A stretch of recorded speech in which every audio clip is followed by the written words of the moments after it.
U.S.-South Africa relations under the radar this morning as South Africa is again facing serious domestic and diplomatic challenges with the U.S. South Africa has emerged as one of the most active opponents of Israel and squarely allied itself with Iran and its terrorist proxies.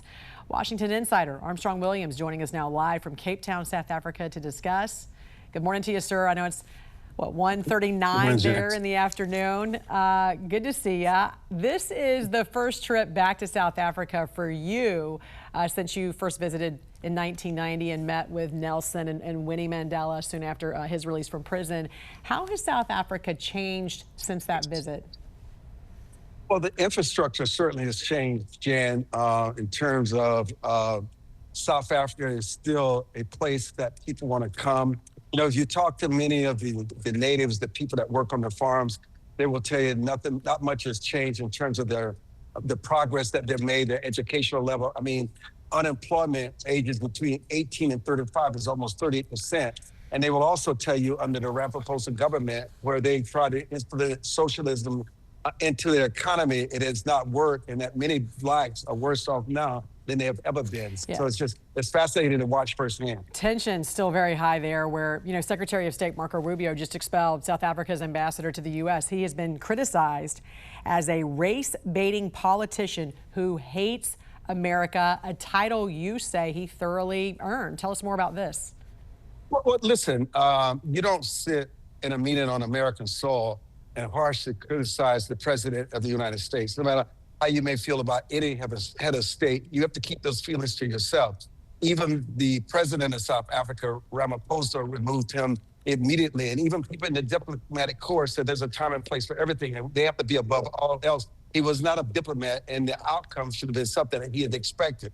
And so they had every right to oust him, and they ousted him immediately. I want to ask you about this visit a couple of weeks ago. A group of 15 South African parliamentarians, including Christian and Jewish faith leaders, they went and visited Israel in a show of support for the Jewish state. How important was this, and why was this so important to see?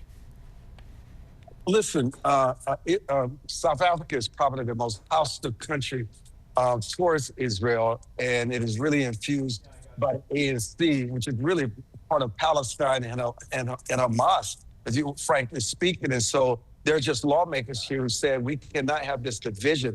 There are a lot of people in South Africa who support Israel and realize that Hamas should have been condemned, and they wanted to show solidarity and going there to show that they're willing to go on Israeli soil and show that solidarity. You have to remember, Jan, South Africa is trying to balance out its ending of apartheid, has decimated a lot of its farming land, its manufacturing industry, a leader in defense manufacturing, and a lot of it has changed. And so a lot of the farmers here, a lot of the farms have become wasteland, and this nationalizing is just not working. I mean, they're really in a crisis here, and they need the United States. And I guess that's why Ramaphosa and the South African government have all of a sudden gone quiet. They've gone very dark. They're not saying anything. And what the American government and other governments are asking them, where do you stand? Yeah. What is it you believe? Where do you stand with American Israel? Well, and U.S. is very important to South Africa. We are their second largest trading partner, so we are we're vital to their economy. Now, the ruling African National Congress, which has fueled this anti-Israel, pro-Hamas tension,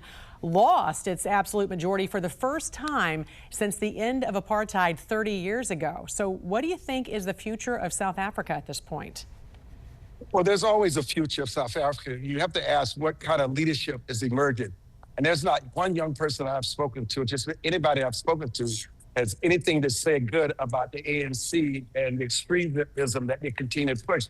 They believe that is not the future for South Africa. They have to find candidates that are more moderate, willing to work on both sides, work with the Afrikaners, as well as work with other countries, including the United States. And they have to be very careful with this BRIC issue. They realize that America is an important partner, and they can ill afford to alienate America no matter how much they get from the Chinese. They must balance out these relationships. Armstrong, we appreciate you joining us there from South Africa this morning. Enjoy your trip.